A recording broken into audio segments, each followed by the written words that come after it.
നിപ്പയ്ക്ക് പിന്നാലെ എംപോക്സ് ഭീതി ഉയർന്നതോടെ രോഗവ്യാപനം തടയാനുള്ള കർശന നടപടികളാണ് ജില്ലയിൽ നടക്കുന്നത്. കഴിഞ്ഞ ആഴ്ച വിദേശത്ത് നിന്നെത്തിയ 38കാരനായ യുവാവ് തിങ്കളാഴ്ചയാണ് മഞ്ചേരി മെഡിക്കൽ കോളേജ് ആശുപത്രിയിൽ എംപോക്സ് ലക്ഷണങ്ങളോടെ ചികിത്സ തേടിയത്. നാട്ടിലെത്തിയ ശേഷം വലിയ തോതിലുള്ള സമ്പർക്കം ഉണ്ടായിട്ടില്ലെന്നാണ് യുവാവ് ആരോഗ്യവകുപ്പിനെ അറിയിച്ചിട്ടുള്ളത്. അതിനിടെ മലപ്പുറത്ത് നിപ്പ സ്ഥിരീകരിച്ച തിരുവാലിയിൽ ആരോഗ്യവകുപ്പിന്റെ സർവേ തുടരുന്നു. വീടുകൾ കയറിയിറങ്ങി രോഗലക്ഷണമുള്ളവരെ കണ്ടെത്താനാണ് ശ്രമം.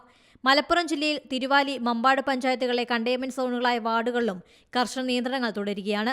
കഴിഞ്ഞ ദിവസം പരിശോധിച്ച 13 പേരുടെ സ്രവ പരിശോധനാ ഫലം നെഗറ്റീവായി.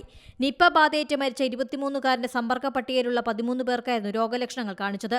ഇതിൽ 10 പേരെ മഞ്ചേരി മെഡിക്കൽ കോളേജിലെ ഐസൊലേഷൻ വാർഡുകൾ പ്രവേശിപ്പിച്ചിരുന്നു. തുടർന്ന് മഞ്ചേരി മെഡിക്കൽ കോളേജിൽ വെച്ച് തന്നെ നടത്തിയ സ്രവ പരിശോധനയിലാണ് 13 പേരുടെയും ഫലം നെഗറ്റീവായിരിക്കുന്നത്. മരിച്ച രോഗിയിൽ നിന്ന് വൈറസ് ബാധ ഏറ്റിട്ടുണ്ടെങ്കിൽ 8 മുതൽ 10 ദിവസങ്ങൾക്കിടയിലാണ് തീവ്ര രോഗലക്ഷണങ്ങൾ കാണിക്കുക. സമ്പർക്ക പട്ടികയിലെ ഹൈയസ്റ്റ് റിസ്ക് കാറ്റഗറിയിൽപ്പെട്ട 26 പേർക്ക് പ്രതിരോധ മരുന്ന് നൽകുമെന്ന് ആരോഗ്യമന്ത്രി വീണ ജോർജ് അറിയിച്ചു.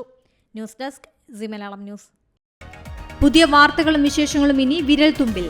എല്ലാ ഡിജിറ്റൽ പ്ലാറ്റ്ഫോമുകളിലും ഇപ്പോൾ സി മലയാളം ന്യൂസ് ലഭ്യം.